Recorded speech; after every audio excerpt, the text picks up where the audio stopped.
C'est l'histoire d'un père qui n'a pas été beaucoup là, qui reçoit un jour un coup de fil. On lui dit il faut que tu rentres tout de suite, ton fils a été enlevé.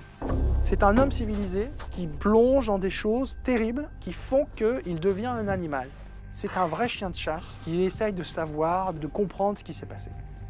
Ça faisait très longtemps qu'on parlait de ce projet avec Christian. On a discuté d'un concept fou. Très vite, j'ai eu envie de proposer à Guillaume Canet de se mettre finalement dans la peau du personnage. Je lui ai dit, voilà Guillaume, c'est un mec qui sait rien. Est-ce que tu acceptes de faire un film sans rien savoir? Il m'a dit, si on fait le film de cette manière-là, ça sera sans scénario.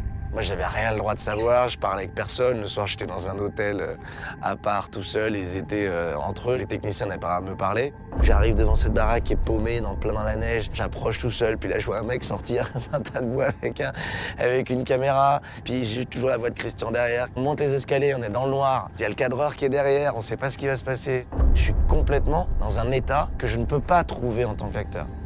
Et c'est comme ça tout le temps, quoi. Les surprises que j'ai eues pendant le film, c'était dingue. On a l'impression de vivre complètement la situation. C'est des scènes qui sont fortes. Je m'en remets toujours pas, c'est-à-dire à chaque fois que j'en parle à quelqu'un, j'ai des frissons de repenser à ce que j'ai vécu en fait. En tant qu'acteur, j'ai jamais ressenti ça. Et pour ça, c'était une expérience extraordinaire.